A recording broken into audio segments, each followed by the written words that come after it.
Bonsoir, je vous salue toutes et tous. Puisqu'il est question de savoir comment tirer parti de la transition à laquelle nous sommes confrontés et de trouver ainsi un équilibre, je vais vous proposer un petit exercice qui va consister à pratiquer cet équilibre.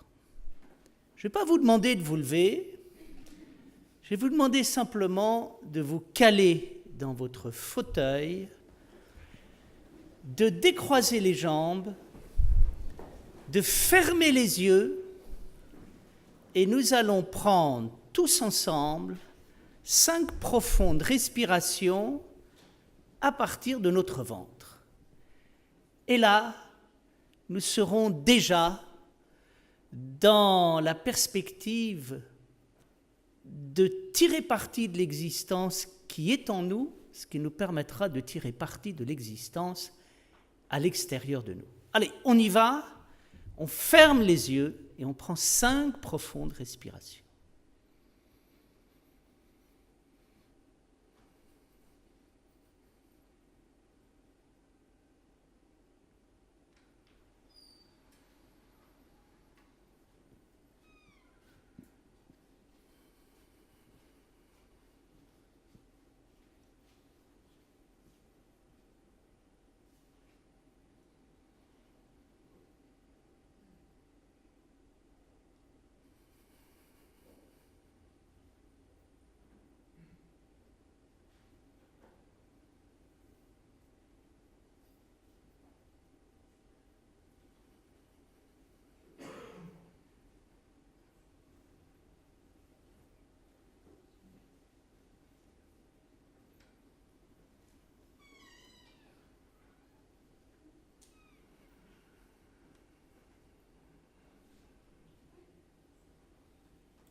Je vous remercie. Vous voyez, dans ces moments où on prend des respirations comme ça tous ensemble, pour un moment, on forme une famille, puis on entend quelque chose de l'ordre du silence qui est extrêmement apaisant. Tout de suite, ça nous donne l'équilibre, et mieux qu'un équilibre inspiré. Idriss a ouvert la réflexion de ce soir en suggérant un équilibre entre l'homme et la nature et puis entre l'homme et l'amour pour tirer parti du monde dans lequel nous sommes. Je vais tâcher à ma manière de répondre à cette question. Comment tirer parti de la transition dans laquelle nous sommes et fabriquer un équilibre? D'abord, qu'est-ce que c'est qu'un équilibre? Quand est-ce que nous faisons une expérience de l'équilibre? Je crois que nous faisons une expérience de l'équilibre quand nous faisons la plus belle expérience qui soit de l'existence, qui est de rentrer en résonance avec ce que nous avons à l'intérieur de nous et en résonance à ce qui existe à l'extérieur de nous. Et dans ce moment de résonance à résonance, nous trouvons une harmonie.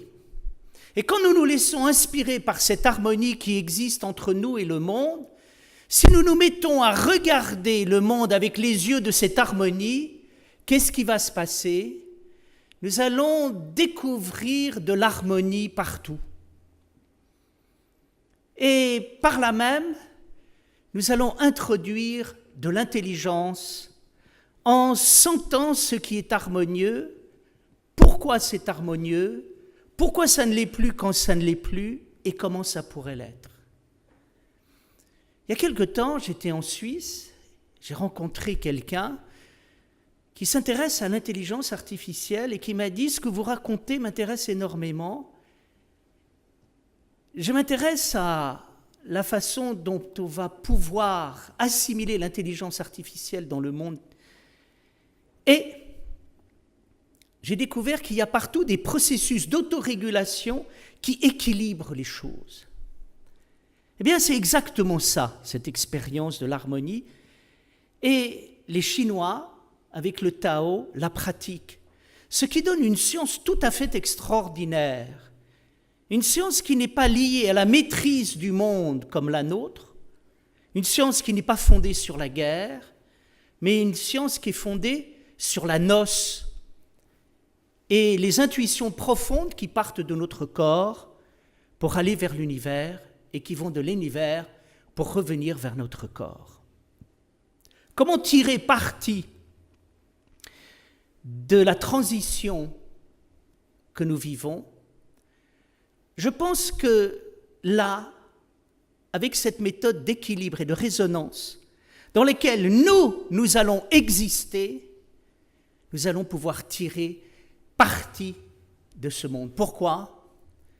Parce que ce n'est pas techniquement que nous allons résoudre les problèmes que la technique pose, ce n'est pas politiquement que nous allons résoudre les questions que la politique pose, c'est existentiellement, à partir de ce que nous sommes et de ce que nous vivons, que nous allons pouvoir tirer un parti de ce qui existe.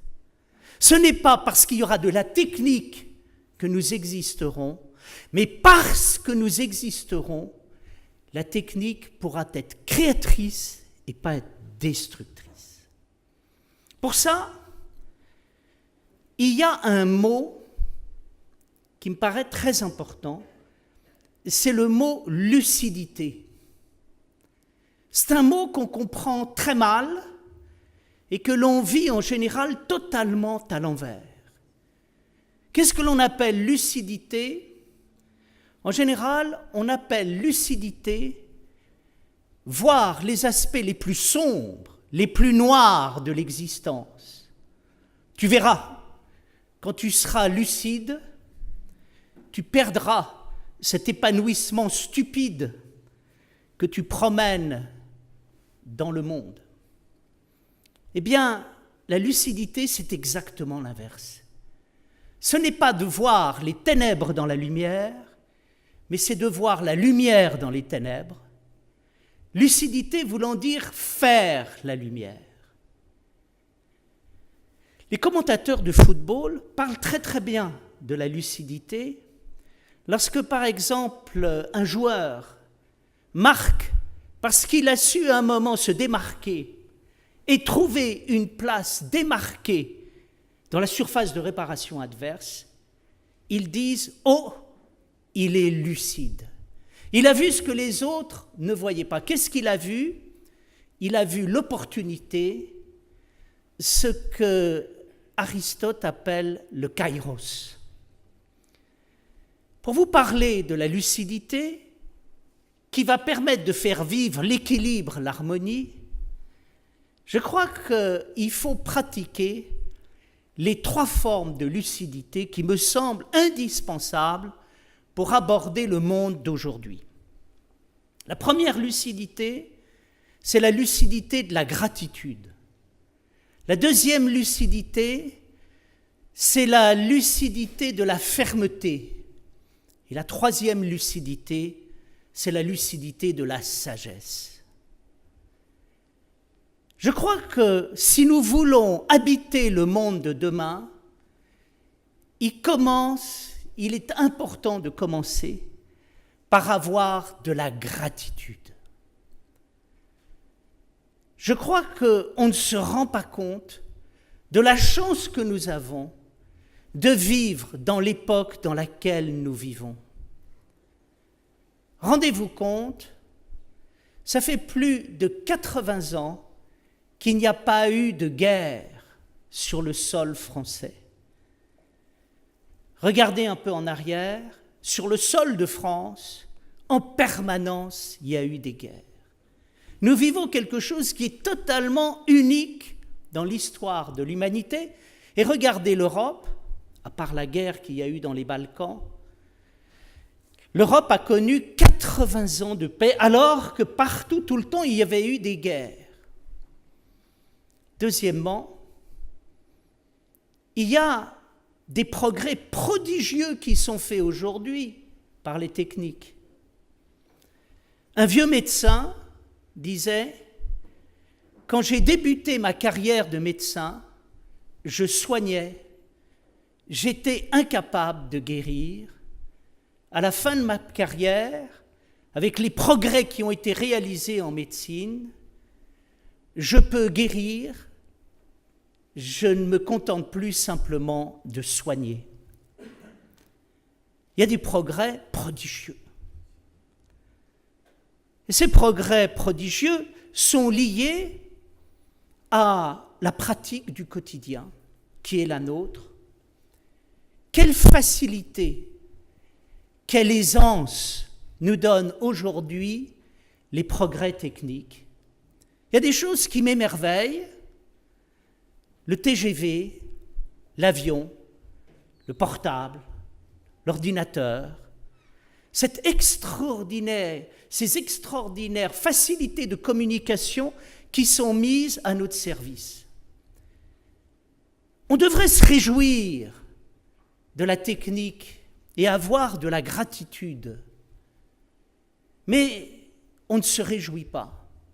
Je remarque une chose, quand je déclare que je trouve le TGV merveilleux et qu'à chaque fois que je le prends, je suis quand même sidéré de pouvoir être en 2 heures à Lyon, j'ai l'impression de passer pour un imbécile. Pourquoi ? Il y a un véritable problème dans notre monde. Nous sommes drogués à l'ingratitude. Déjà, au début du XXe siècle, Péguy notait « Le monde moderne dans lequel nous vivons est un monde de mufles et nous vivons dans la panmuflerie ». Terme qui a été repris par Alain Finkielkraut dans un de ses ouvrages, de l'ingratitude, considération sur notre temps. J'ai des parents qui m'ont appris la gratitude. Ma mère a quitté la Suisse pour aller en France, ce qui est assez original, en général c'est l'inverse. Pourquoi ? Parce qu'elle aimait la culture française et qu'elle pleurait quand elle entendait la Marseillaise. Mon père, résistant à l'âge de 17 ans, condamné à mort, non fusillé, lui aussi m'a appris la gratitude. Et tous les deux me disaient, est-ce que tu te rends compte de la chance que tu as ? Est-ce que tu te rends compte de ce qu'on fait pour toi ? Est-ce que les gens se rendent compte de ce que c'est que la France ? De ce que ce pays fait pour eux? On a plutôt l'impression qu'ils se rendent compte plutôt du contraire. Kennedy disait, ne te demande pas ce que ton pays fait pour toi, mais demande-toi ce que tu peux faire pour ton pays. Il existe une fâcheuse tendance à se demander ce que la France pourrait faire pour nous, en oubliant ce qu'on pourrait faire pour elle. D'où le climat d'ingratitude dans lequel on est, un climat qui a été bien exprimé par la chanson de Souchon, carrément méchant, jamais content. Ce qui faisait dire à Jean Cocteau que les Français sont des Italiens de mauvaise humeur. Pourquoi est-ce que nous sommes si ingrats ? Parce que ça fait chic, ça fait tendance, et qu'à un moment, on a l'impression qu'on est intelligent parce qu'on crache sur tout, sans jamais dire merci. Dommage. C'est beau la gratitude.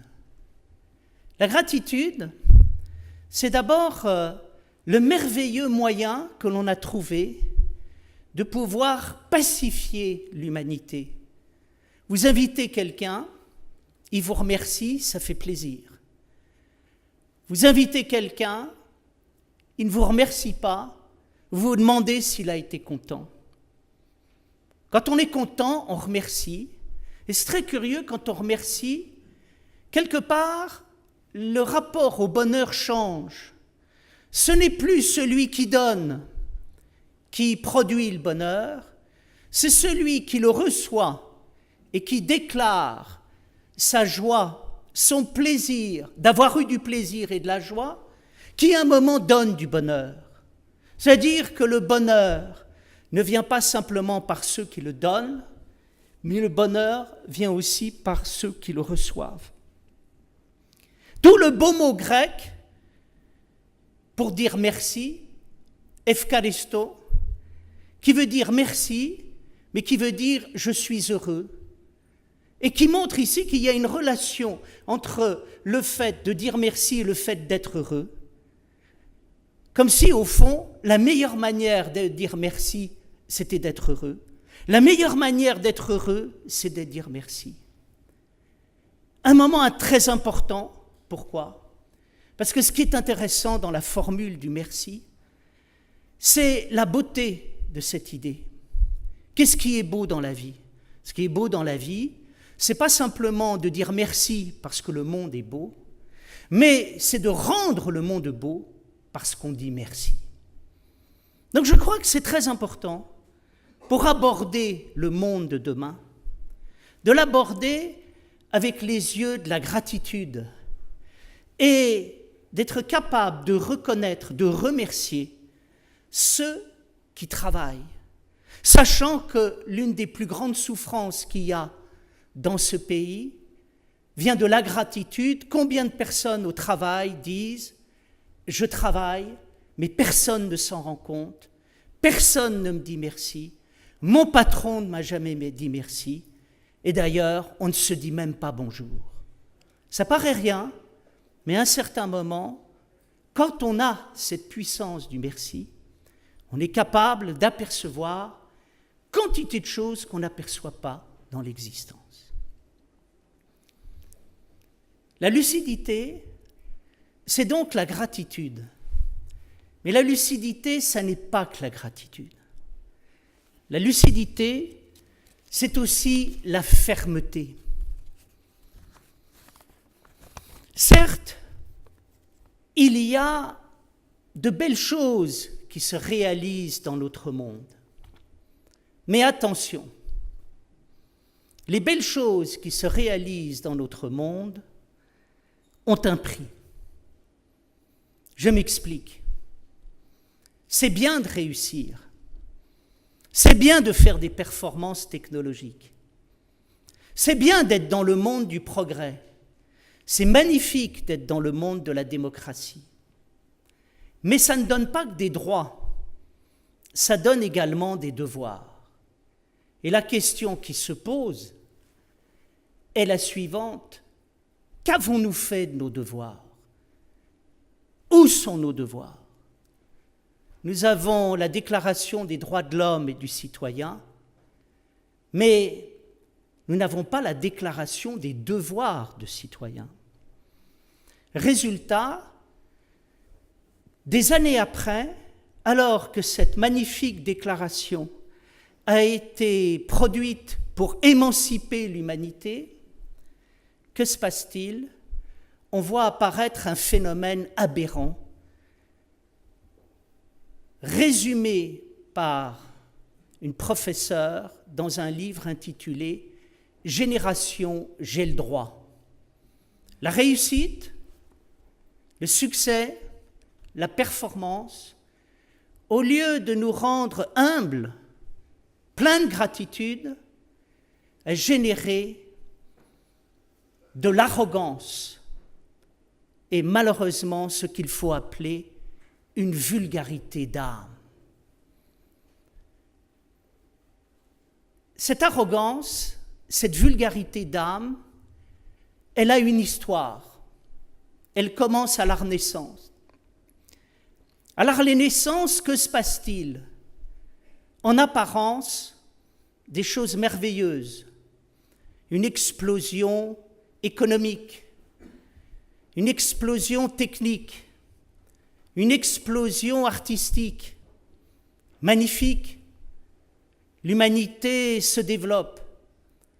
En fait, ça n'est pas si idéal que cela. Pourquoi ? Parce que ce qu'on n'a pas vu à propos de la Renaissance, c'est ce qui s'est passé en réalité. Ce qui est beau dans la vie, c'est 3 choses.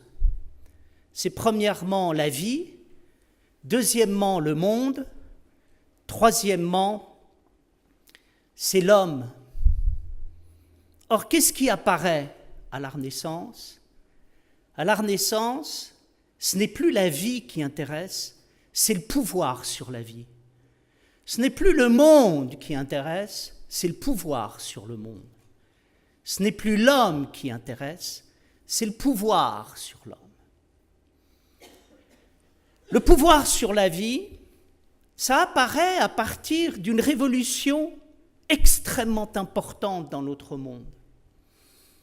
C'est ce qu'on peut appeler l'intellectualisation des sensations. Ce qui est beau dans la vie, c'est d'avoir des sensations et de faire confiance à ces sensations. Alors, qu'est-ce qui apparaît au XVIe siècle puis au XVIIe siècle? Le jugement des sensations est plus important que les sensations. Ça veut dire qu'on perçoit quelque chose parce qu'on juge et non plus parce qu'on perçoit. On ne fait plus confiance à ses sensations et à son corps. La deuxième chose qui apparaît, c'est le rapport au monde. Ce qui est beau, et ça va de pair avec les sensations, c'est de recevoir du monde. C'est de ne pas avoir peur de ce qu'on appelle les sensations cosmiques, le lien qu'il y a avec la nature et les extraordinaires informations que celle-ci nous donne, le lien que l'on a avec la vie et l'extraordinaire connaissance que celle-ci nous donne. Quel est notre rapport à la nature ? Quand on parle de recevoir, on a l'air d'un imbécile.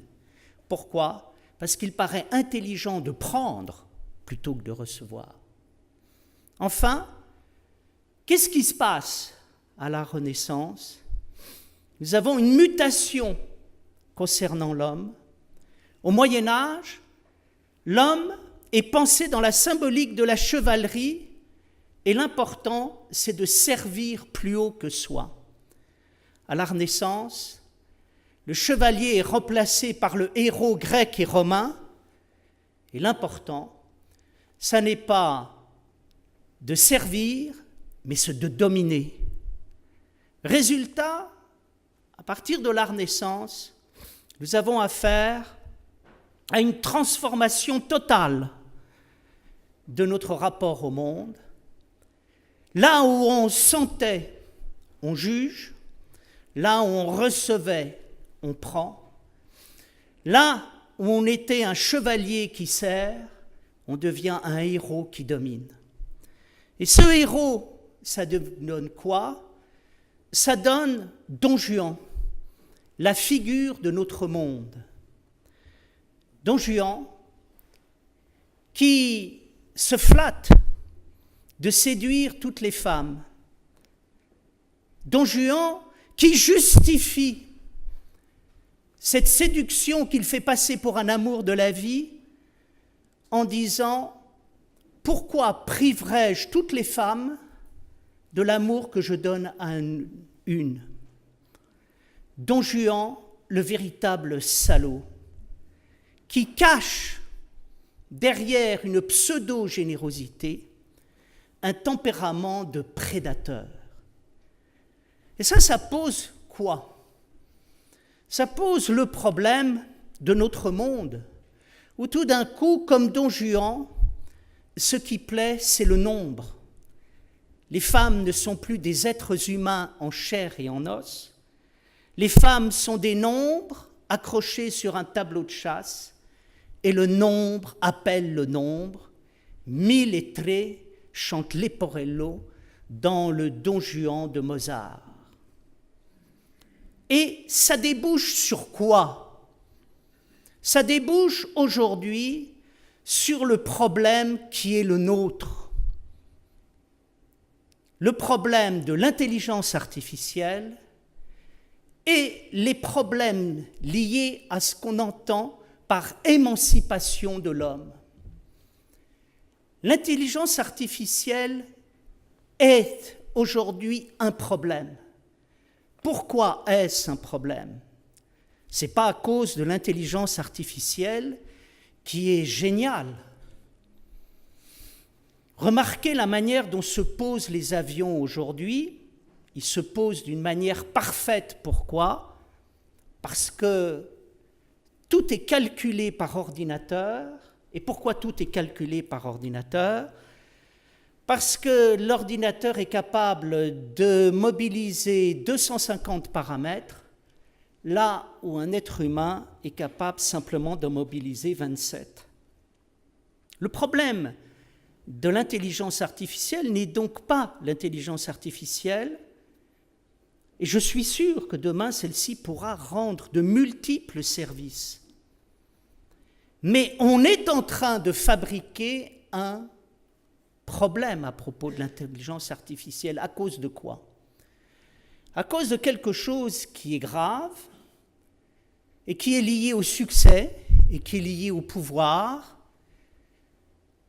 Les chefs d'entreprise sont particulièrement vulnérables parce qu'ils sont exposés au pouvoir, à l'argent et au succès. Et quand à un moment on a le pouvoir, l'argent et le succès, on est confronté à quelque chose qu'on n'a pas prévu. Le pouvoir donne l'idée d'en avoir plus, l'argent donne l'idée d'en avoir plus, le succès donne l'idée d'en avoir plus, et tout d'un coup, à un moment, au lieu d'être heureux de ce que l'on a, eh bien, on commence à être malheureux de ce qu'on n'a pas. Don Juan n'a jamais assez de femmes. Ça se traduit dans le problème que pose l'intelligence artificielle.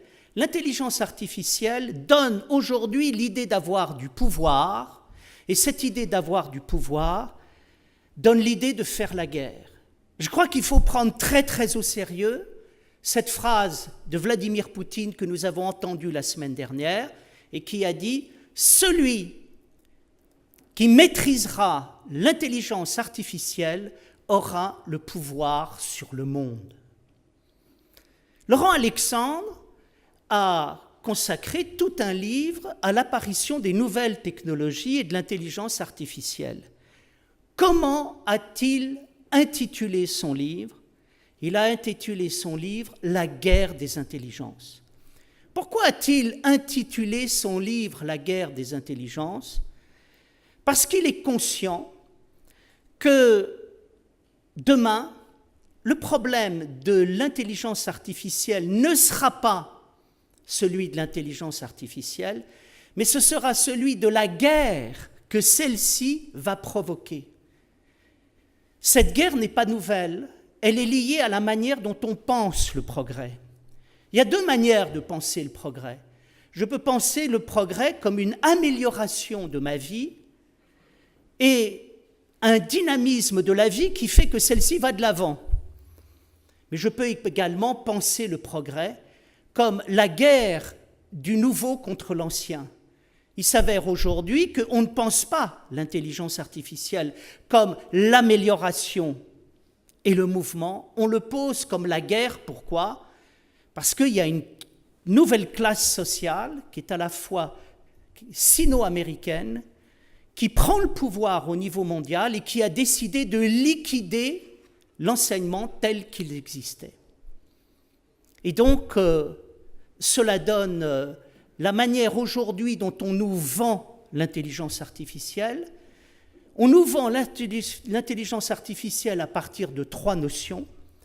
Premièrement, la performance, deuxièmement, l'intimidation et troisièmement, le fatalisme. La performance, regardez ce que ça fait. Regardez ce que ça produit. L'intimidation, vous n'allez quand même pas le refuser. Vous ne pouvez pas le refuser. Vous n'allez pas être un odieux conservateur, vous n'allez pas être un techno-conservateur. Et troisièmement, mais de toute façon, ça se fera quand même et vous n'y pourrez rien. C'est-à-dire que nous abordons aujourd'hui le monde de demain dans un état de guerre où il s'agit d'intimider grâce à l'intelligence artificielle. Pourquoi? Parce que derrière, il y a certains qui ont décidé de l'utiliser pour créer une véritable guerre à l'intérieur du monde. N'oubliez jamais cette parole de Vladimir Poutine, celui qui maîtrisera l'intelligence artificielle sera le maître du monde. En même temps, on nous propose 4 projets. Ces 4 projets, c'est de faire sauter les 4 verrous qui nous permettent d'éviter la folie et la mort. Le premier, c'est la différence qu'il y a entre l'homme et Dieu. Le deuxième, c'est la différence qu'il y a entre l'homme et l'animal. Le troisième, c'est la différence qu'il y a entre l'homme et la machine. Et le quatrième, c'est la différence qu'il y a entre l'homme et la femme. Nous sommes dans un monde crucial où aujourd'hui, on est en train de faire sauter les limites en obéissant au mot d'ordre californien « No limit ». Quel est l'intérêt de la distinction entre l'homme et Dieu? Comme le dit le judaïsme, c'est de rappeler que Dieu c'est l'autre et c'est pas toi. Quel est l'intérêt de rappeler que Dieu c'est l'autre et c'est pas toi? Dès qu'on fait sauter la différence entre l'homme et Dieu, qu'est-ce qui se passe? Cette confusion fait qu'on voit apparaître des dieux-hommes et des hommes-dieux, c'est-à-dire toutes sortes de faux dieux qui remplissent l'espace et dans lesquels il n'y a plus ni homme ni Dieu, ce qui au départ est très amusant et nouveau et qui se termine à la fin par une destruction totale, avec auparavant la constitution d'un monde bizarre qu'on ne sait plus gouverner. Pourquoi? Parce qu'on a une population d'hommes-dieux et de dieux-hommes qui sont en liberté et qui noient toute lucidité. Le même problème est avec la distinction entre l'homme et l'animal. Le grand débat philosophique aux États-Unis actuellement, c'est de vouloir liquider ce qu'on appelle le spécisme, c'est-à-dire la spécificité humaine entre l'homme et l'animal.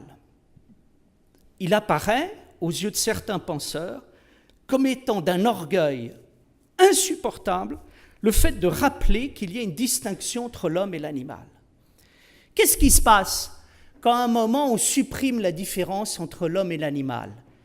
Mais il se passe qu'il y a des animaux qui deviennent des hommes, il y a des hommes qui deviennent des animaux, et il n'y a pas simplement des hommes-dieux qui se baladent partout, il y a des animaux-hommes qui se baladent partout et des hommes-animaux, et on ne sait plus comment éduquer, on ne sait plus comment construire, on est submergé par ces nouveaux anthropoïdes qui arrivent dans l'existence. Troisième distinction, quel est l'intérêt de vouloir supprimer, quel est l'intérêt de marquer une distinction entre l'homme et la machine et de ne pas dire, comme le disent aujourd'hui certains avocats, que le robot est un homme en devenir? C'est tout simplement d'éviter qu'il y ait une confusion entre l'homme et la machine et qu'il y ait des machines hominisées qui se mettent à se promener partout en créant des leurs. Le 24 octobre 2017, l'Arabie saoudite a conféré la nationalité saoudienne au robot Sophia, le premier robot à être capable de soutenir une conversation humaine. Quelle est la signification de cet événement? Un progrès formidable de la démocratie? Non. La plus grande gifle qui ait jamais été infligée à l'humanité, puisque désormais, pour faire un citoyen, il n'y a plus besoin d'un être humain en chair et en os, un robot fait l'affaire. Même chose également avec les projets de faire sauter la différence entre l'homme et la femme en considérant que la différence sexuée est une invention culturelle, bien, c'est de produire des hommes-femmes et des femmes-hommes qui, quelque part, à un moment, au lieu de libérer la sexualité, la détruisent totalement, la sexualité se construisant sur une différence et pas dans la confusion généralisée. Autrement dit, aujourd'hui, nous avons affaire à quoi? Nous avons affaire à des choses graves qui se passent, c'est-à-dire un projet de guerre informatique, et puis d'autre part, une destruction des limites. Qu'est-ce qui permet de faire face à ça? Une seule chose, ça s'appelle la fermeté. La fermeté, ça veut dire quoi? Ça veut dire le grand combat qu'il va falloir mener demain en étant ce qu'on appelle des guerriers pacifiques. Quand Descartes analyse ce qu'est l'homme, qu'est-ce qu'il dit? L'homme, c'est une création et qui est parfaitement originale. Je crois que là, il y a quelque chose qui me paraît fort à défendre. Qu'est-ce qui permet d'avoir de la dignité? Ce qui permet d'avoir de la dignité ne vient pas d'autre chose que de l'idée, et derrière l'idée de ce que Kant appelle l'inconditionné, le suprasensible, quelque chose qui n'a pas de prix, c'est-à-dire une idée magnifique. Qu'est-ce qui mène le monde? Qu'est-ce qui fait que la création existe? C'est qu'il y a dans la création une idée géniale, c'est qu'il y a derrière l'homme une idée géniale. Vivons cette idée géniale en disant la création est géniale. Nous pouvons devenir des écologistes en disant faites attention à ce que vous faites à la nature, vous êtes en train de détruire quelque chose de fabuleux. Et même chose à travers l'homme. Pourquoi défendons-nous les droits de l'homme? Qu'est-ce qui fait qu'on ne s'entretue pas les uns avec les autres? C'est qu'on dit attention, l'être humain, ce n'est pas simplement un animal ou une machine, l'être humain possède quelque chose qui n'a pas de prix à l'intérieur de lui-même.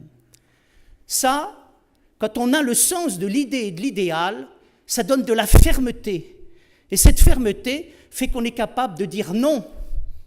Et on est capable de résister à toutes les confusions et à tous les pouvoirs en disant, moi, ce qui m'intéresse, ce n'est pas le pouvoir. Ce qui m'intéresse, c'est ce qui se passe quand à un moment je vis la dignité humaine.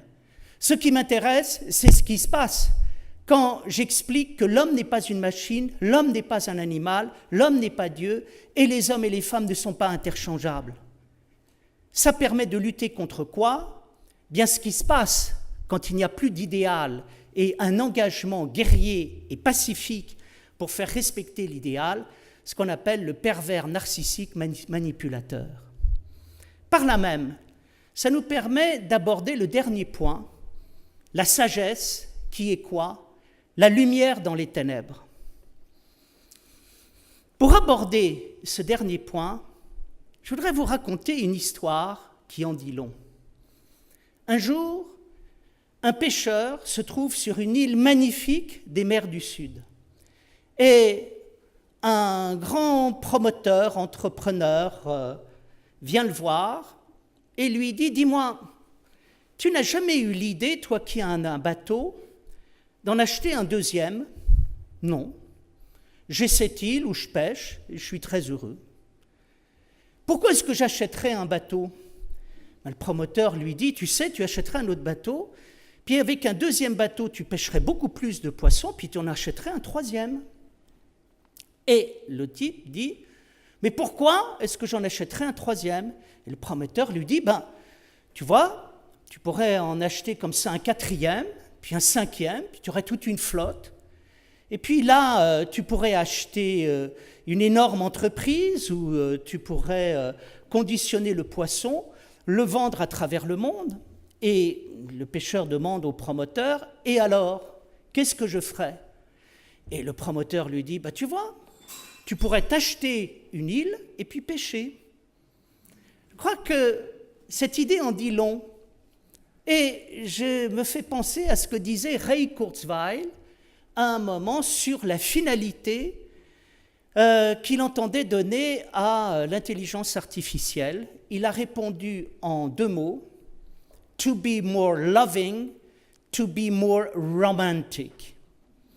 Schopenhauer disait « Le monde moderne me fait penser à cet homme qui, pour mieux marcher, se couperait les jambes et les remplacerait par des jambes artificielles. » Il s'avère que nous avons tout pour être heureux, et si l'intelligence artificielle peut nous aider à résoudre un certain nombre de problèmes de la vie quotidienne, pour le reste, il vaut mieux la mettre à sa place et cultiver ce qui nous rend vraiment heureux. Ce qui va faire de nous des êtres dotés de sens et par là même de responsabilité est capable de faire un bon usage de la technique et de tirer parti de celle-ci. Nietzsche a eu cette phrase que j'aime beaucoup et qui dit « Ne te demande pas ce que tu peux porter aux hommes, mais demande-leur ce que tu peux leur enlever. Ne te demande pas ce que tu peux apporter aux hommes, demande-leur ce que tu peux leur enlever. » Je crois que si nous voulons aborder le monde de demain, il importe d'enlever 4 choses qui sont en général ce que nous pensons comme la définition de la vie belle et bonne, le bonheur, les moyens, le progrès et l'homme. Tant que nous croirons au bonheur, au progrès, aux moyens et à l'homme, nous ne pourrons pas nous en sortir. Pourquoi ? Parce que ce qui fait que nous nous en sortons, ce n'est pas le bonheur, ce n'est pas l'homme, ce n'est pas le progrès, ce n'est pas les moyens. C'est quoi ? C'est nous quand nous existons.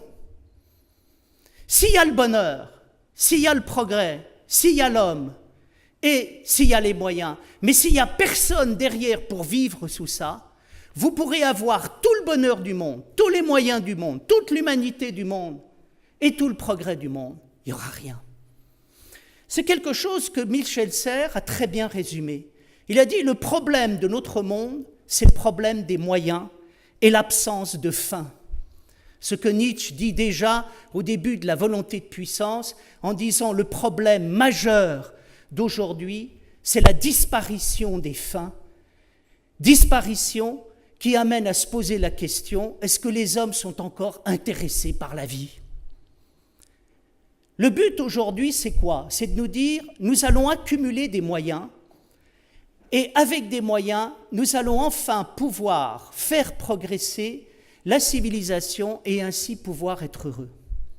Ça, c'est le passeport pour le malheur. Parce que jamais il est question de l'homme existentiel. Et ici, je voudrais vous raconter une autre histoire. Il s'avère que je donne des cours en unité de soins palliatifs et qu'un jour, je donnais un cours dans un DU de soins palliatifs à Tours, à des équipes qui se préparent à faire de l'accompagnement aux mourants. Et il y a une infirmière qui, à la fin du cours, me dit « Monsieur Vergely, je voudrais vous faire part de quelque chose que j'ai vécu et que j'ai très mal vécu. Il était 5 heures de l'après-midi, j'étais dans la chambre d'une vieille dame de 80 ans, et à un moment, cette vieille dame se tourne vers moi et elle me dit « C'est quoi la vie ? C'est quoi la mort ? Pourquoi est-ce que j'aurais vécu ? Pourquoi est-ce que je vais mourir ?» Et l'infirmière a dit « Je n'ai pas su quoi répondre, alors j'ai baissé les yeux, j'ai fait celle qui n'avait pas entendu et j'ai renvoyé cette dame à sa solitude. Et maintenant, j'en ai honte. » Cet épisode est extrêmement intéressant parce qu'il montre la schizophrénie dans laquelle nous sommes. Cette infirmière soigne les vivants pour qu'ils vivent, mais elle ignore tout de la vie. Elle passe son temps à donner les moyens aux êtres humains de ne pas mourir, mais de vivre ou de les aider à mourir. Elle est incapable de dire quoi que ce soit sur la vie et sur la mort. Pourquoi ? Parce qu'on ne lui a pas appris. Pourquoi on ne lui a pas appris ? Ça, c'est l'occasion d'une autre réflexion. Parce qu'on vit dans un monde où il est interdit de donner du sens, dans lequel on nous a dit que le sens était une affaire privée et devait le demeurer. Résultat, on est incapable de savoir pourquoi on vit et on meurt. Et c'est la raison pour laquelle le bonheur, le progrès, l'homme et les moyens, c'est quelque chose qui est tellement sujet à caution. Le bonheur, les moyens, le progrès, à quoi ça sert si on ne sait pas pourquoi on vit, pas pourquoi on meurt, voire même si on pense que la vie est totalement absurde. Pourtant, il était possible de dire quelque chose à cette dame. Il était possible de lui dire « Mais madame, vous n'avez pas vécu pour rien. Regardez, vous vous êtes mariés, vous avez fait une famille, vous avez rendu les gens heureux, vous avez participé à la vie. Et en participant à la vie, eh bien, vous avez vécu ce qui est le fondement de la vie. On vient de la vie, par la vie, pour la vie. Et puis vous allez mourir. Mais mourir, c'est une œuvre. Quand vous allez mourir, d'autres vont venir derrière avec des forces neuves pour continuer à la vie. Vous voyez, elle a été incapable de lui parler de la vie. Et pourquoi elle a été incapable de lui parler de la vie? Parce que pour parler de la vie, il faut à un moment faire une expérience de pensée et de philosophie. Qu'est-ce que c'est que l'expérience de la philosophie? L'expérience de la philosophie et de la pensée, c'est très simple, c'est l'expérience de la présence. De la présence à soi, de la présence au monde, qui fait qu'à un moment, en étant présent à moi et au monde, qu'est-ce qui se passe? Je regarde les choses avec les yeux de la présence et je les vois. Qu'est-ce qui est à la base de la création artistique? À la base de la création artistique, vous avez un artiste qui est un visionnaire qui vous montre une partie de la réalité et qui vous montre la présence qu'il y a derrière la réalité. Il y a un tableau magnifique du Lorrain au Louvre qui s'appelle « Vue d'un port au coucher du soleil ». Vous regardez ce port au coucher du soleil, vous regardez le soleil qu'il y a au fond du tableau, et à un moment, vous avez vu l'existence. Et quand vous avez vu l'existence, vous avez réussi votre vie. Je vais donner aux élèves comme sujet à la fin de l'année, qu'est-ce que réussir sa vie? Qu'est-ce que c'est que réussir sa vie? Pour moi, c'est simple. C'est une fois dans sa vie avoir vécu et avoir tellement vécu qu'on a vu la vie et qu'ayant vu la vie, on se dit si vivre c'était pour ça, alors ça valait la peine de vivre. Qu'est-ce qui fait qu'à un moment on a réussi sa vie, qu'une fois dans sa vie on ait vu la vie et on ait vu une telle beauté à l'intérieur de la vie qu'on donne la force à tout le monde de vivre et de traverser les ténèbres. Autrement dit, qu'est-ce qui nous permet à un moment de vivre? Ce qui nous permet à un moment de vivre, c'est être capable de nous émerveiller devant l'existence en ayant de la gratitude. Et là, de goûter ce que Socrate appelle la sagesse, lorsqu'à la fin du Phèdre, il a cette parole magnifique, « Ô Dieu Pan, et vous, divinité de ces lieux, faites que le philosophe que je suis puisse toujours se contenter de ce qu'il a et que l'extérieur soit en relation avec l'intérieur. Que nous puissions toujours avoir cette sagesse qui nous évite d'être des frustrés, cherchant désespérément de plus en plus de pouvoir sans jamais être satisfaits. Que nous puissions toujours découvrir dans l'harmonie que nous sentons en nous et l'harmonie qu'il y a à l'extérieur de nous, les raisons d'exister, que nous puissions toujours avoir ce que Rousseau appelait la sagesse, ce qui nous permet de vivre autre chose qu'un plaisir sans bonheur, une vertu sans honneur et une raison sans sagesse. Merci.